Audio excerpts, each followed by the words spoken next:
Et salut les disciples de la boxe, c'est Jean-Charles, j'espère que vous êtes en forme. On se retrouve dans ce nouveau podcast des podcasts de Boxe Attitude.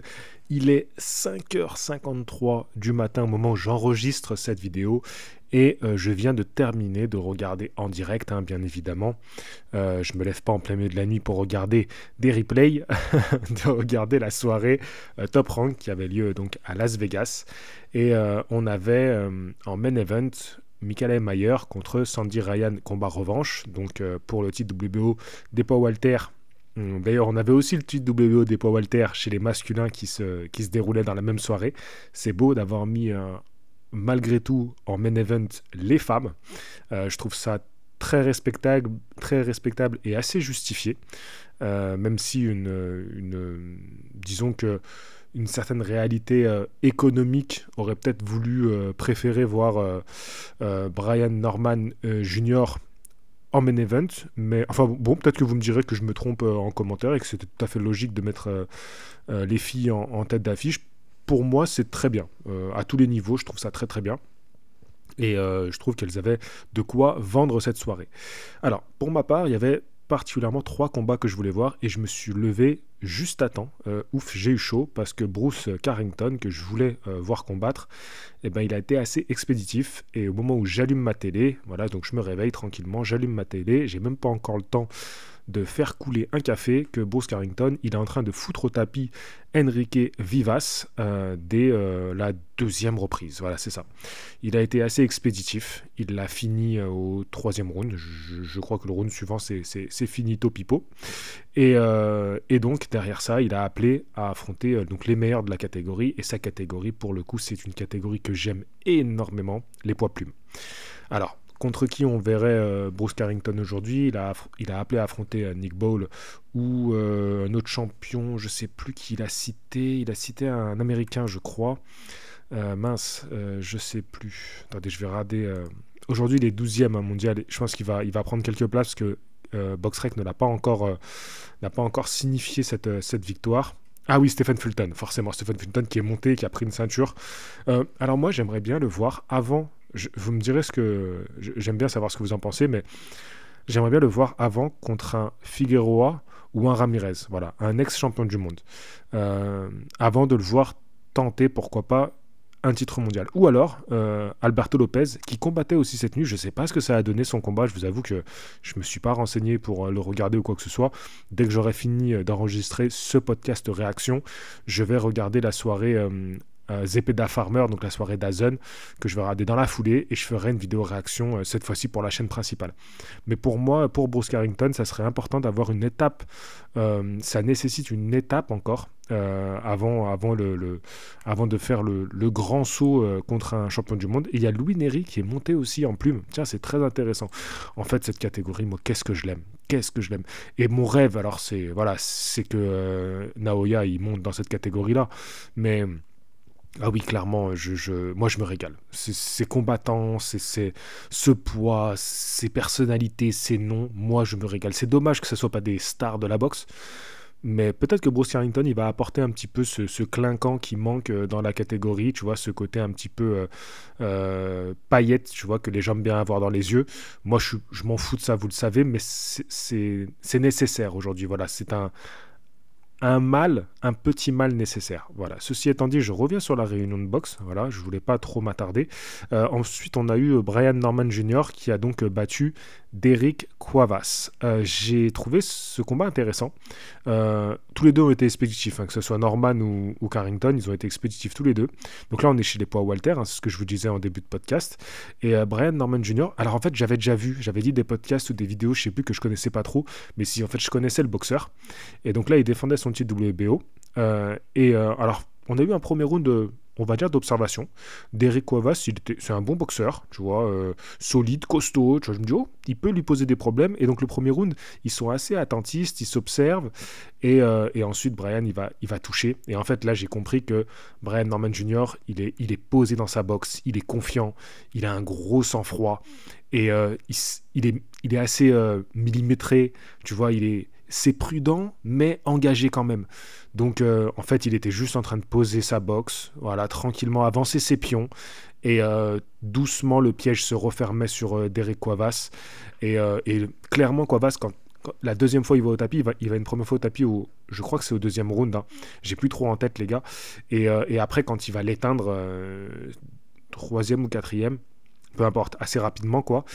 C'est pas ça l'important, mais c'est que quand il va l'envoyer pour la deuxième fois au tapis, tu vois que Cuevas, il se fait cueillir. En fait, il se fait cueillir sur un de ses points forts, c'était comment il posait son jab. Et en fait, Norman l'attend, il le cueille avec un crochet du gauche. Ensuite, il y a une autre combinaison, il renvoie le crochet du gauche. Et derrière, en fait, Cuevas, il est touché, mais il n'est pas non plus éteint. Sauf que la combinaison qui passe, en fait, la combinaison, elle lui annule toute envie de combattre. En fait, comme il est dominé, ça tape fort, tu vois, mais pas non plus de quoi, il n'est pas éteint, je pense qu'il est vraiment lucide, hein. Mais ça lui a, comme la combinaison est passée, en fait, ça lui a retiré, tu sais, comme on dit, il a perdu son âme.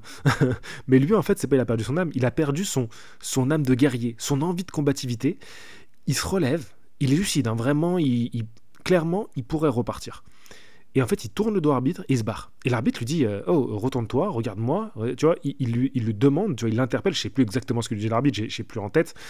Et il voit que le mec, quand il se retourne vers l'arbitre, il fuit du regard, tu sais, il regarde hors du ring, il n'a pas envie. Il n'a pas envie. En fait, l'arbitre, il a des formulations qu'il répète à chaque boxeur quand il est touché. Voilà, de monter les gants. Parfois, il le demande d'avancer vers lui. Tu vois, il l'interpelle pour voir comment le boxeur réagit. Et il voit que Cuevas, il a aucune envie de retourner combattre. Et d'ailleurs, quand il l'arrête, Cuevas, des fois il y a des boxeurs dans ces cas-là, les gars, ça c'est pas une critique, c'est assez humain comme réflexe, qui vont un peu jouer les outrés à ce moment-là, tu vois, parce que bon voilà, c'est quand même le combat qui s'arrête. Je pense que tu dois être assez divisé, même ceux qui font un peu les comédiens, tu dois être divisé entre l'envie de te dire ah j'ai pas envie de perdre comme ça, et en même temps ah bah tant mieux que ça s'arrête là parce que j'allais prendre le bouillon derrière. Et lui, il a même pas de réaction, quoi. C'est-à-dire que vraiment, tu sais, autant j'ai fait la réaction hier sur l'événement japonais, le Mexicain hier, il a quand même il a pas envie d'être arrêté, tu vois. Il est complètement dominé, il est touché, mais il a pas envie, tu vois. Tu sens que à ses expressions, à sa manière de réagir, il est frustré que l'arbitre l'arrête, tu vois. Là, Derek Cuevas, non, laisse tomber, il est plus là, le mec, il est plus là. Il était déjà chez lui, sur son canapé, en train de siroter un iced tea, tu vois. Il était là en train de se dire, non, c'est bon, moi je veux plus être là, laissez-moi rentrer à la maison, s'il vous plaît. J'ai d'autres problèmes, ça va, ça suffit. Donc Brian Norman Jr., moi j'aime beaucoup. Les poids Walter, super catégorie. Par contre, ça dort complètement chez les Walter. Depuis que Terence il est parti, pour moi ça dort. Donc vraiment, il faut faire quelque chose pour que cette catégorie, vas-y, il faut qu'elle se réveille un petit peu. Il faut qu'on ait des combats d'unification, il faut qu'on ait des fights un petit peu, parce que c'est des belles catégories, hein. Les poids Walter, très belles catégories, hein.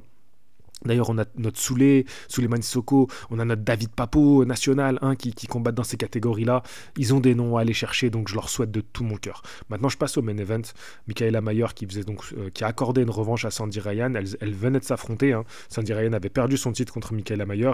Elle l'a autorisé immédiatement à avoir une revanche, même si c'était pas forcément un combat aller qui était tant discuté que ça. Alors on sentait une Sandy Ryan, ils ont repassé un peu des images, des interviews et tout, qui étaient affectées par sa défaite, tu vois, elle est en larmes et tout. Elle est arrivée déter, je trouve, avec une grosse team, tu vois, derrière elle, tu sentais les gars solides qui l'accompagnaient. Je me suis dit, bon allez, elle va donner le fight et tout. Je la trouve un petit peu timide dans les premiers échanges avec Michaela Mayer. Moi j'aime beaucoup Michaela Mayer, hein. Je vous dis, je crois que je la découvre quand elle affronte Maïva Madouche. Je crois que je la connaissais pas avant. À l'époque, je regardais assez peu de boxe féminine, si ce n'est les françaises. Donc maintenant, j'aime bien la boxe féminine et je regarde beaucoup de filles. Et Michaela Mayer, ça devient un peu mon petit coup de cœur à ce moment-là. Et premier round, Michaela Mayer, elle le gagne, je trouve, nettement. Et deuxième round, je trouve que ça y est, Sandy Ryan, elle arrive un petit peu plus à capter, à rentrer dans le combat, à toucher. Je lui donnerai le deuxième round. Voilà, Après, c'est quand même un combat qui est nettement en la faveur de Michaela Mayer, qui domine, hein, je trouve, hein, qu'elle domine assez bien. Et Sandy Ryan, peut-être le petit regret qu'elle peut avoir, c'est que elle s'est vraiment lâchée, elle est vraiment passée en mode tout pour tout que en fin de combat. où vraiment elle s'est dit allez, ma box s'est dit aller, d'aller à l'échange, elle connectait bien, hein. Je trouve qu'elle était quand même un petit peu plus précise, Sandy Ryan, parce que aussi Michaela Mayer, elle était plus dans une idée pardon, de débit, voilà, d'envoyer de volume, tu vois, alors que Sandy Ryan était plus sur de la précision et de la force. Voilà, si je peux caricaturer un petit peu. Mais non, rien à dire. Moi, je trouve que Mika Maller, elle a été encore une fois impériale, excellente boxeuse, travaille à distance. Et à la fin, quand Sandy Ryan, justement, elle est passée plus en mode allez, on arrête de se prendre la tête et on y va. Mayer, elle l'attendait, gros crochet, tu vois, sans préparation. Bah, ça partait en crochet. Sandy Ryan, elle a des coups qui sont bien passés, notamment des uppercuts. Non, non, elle a quand même fait du mal à Mayer. Mais pour moi, il n'y a pas grand-chose à dire, à part le fait que Mayer, les deux fois, je pense qu'elle a montré qu'elle était au-dessus. Et maintenant, on parle de Price pour Mayer. Alors, je vais aller juste checker vite fait, les gars, et les filles hein, qui seraient par là. Parce que peut-être qu'il y a un peu plus de filles, du coup, qui regardent les vidéos où je parle de filles. J'espère. Je sais qu'il y a très peu de féminines sur les vidéos de Box Attitude. Bon, ça bug, je peux pas voir, mais... alors, elle est numéro 1 aujourd'hui, Michaela Mayer. Bon, alors, je pense qu'elle va le rester après cette victoire de la catégorie des Welter. Lauren Price qui est numéro 2, Natasha Jonas qui avait affronté Michaela Mayer d'ailleurs, mais je crois qu'elle s'était affrontée dans la catégorie inférieure. Ouais, clairement, le combat qu'on veut voir, c'est celui-ci, combat d'unification des ceintures avec Lauren Price. Lauren Price, j'aimerais beaucoup voir cette opposition, qui a une boxe, c'est une opposition d'école de boxe, voilà, déjà une opposition entre les nations, hein, les américaines et les anglaises. Donc clairement, c'est deux styles déjà en soi. Et moi, j'aimerais bien voir ça en Angleterre. Voilà, j'aimerais bien voir ça en Angleterre. J'ai juste regardé Michaela Mayer un peu si elle a combattu. Est-ce qu'elle a combattu déjà en Angleterre? Je pense que oui. Oui, elle a même pas mal de combats en Angleterre. Natasha Jonas, c'était en Angleterre. Sylvia Borto, c'était en Angleterre. Lucy Wildert, c'était en Angleterre. Donc ouais, elle a de quoi faire. On pourrait imaginer aussi pour elle une revanche contre Alicia Baumgardner, mais clairement pour moi, là, si on va vers l'unification, c'est ce que je veux. C'est ce que je veux, c'est ce que je souhaite. Ça peut être un très très beau combat. Et je sais pas qui je mettrais favorite dans ce combat-là. Ça va être intéressant, ça va être intéressant. Bon les gars, tout ça pour vous dire que, encore une fois, moi j'ai passé un très bon moment, je me suis régalé, c'était une super soirée boxe. Sur ce, je vous laisse, je vous dis à la prochaine, et je vais très certainement faire la réaction au combat au combat, donc au combat avec un S, combat à combat, de la soirée d'Azen sur la chaîne principale. Parce que j'ai vu qu'au niveau des votes, vous aviez été largement, voilà, je vois 49% ont voté pour Zepeda Farmer 2. Il y avait 24% qui attendaient Mayer Ryan 2. Seulement 10% qui attendaient Ayala contre Yabuki. Et enfin, le combat, alors celui-là qui n'a pas encore lieu parce que ce sera tout à l'heure, Jérusalem contre Shigeoka. 17% quand même. Bon après, je vous dis ça, mais il n'y a eu que 326 votants.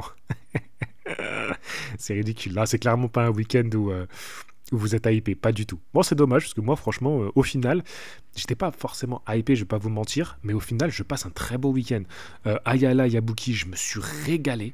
Là, je me suis régalé devant cette soirée. Je vais enchaîner avec la soirée d'Azon et j'espère bien que tout à l'heure, la soirée, l'événement japonais, je vais encore me régaler. Et très certainement que je vous aurai la réaction ici. Alors peut-être pas aujourd'hui, peut-être que ça arrivera que demain, voilà, je verrai. Mais vous aurez très certainement un petit débrief sur la chaîne de podcast de ces soirées-là. Je vous dis à la prochaine. Fighting! Passez un bon dimanche.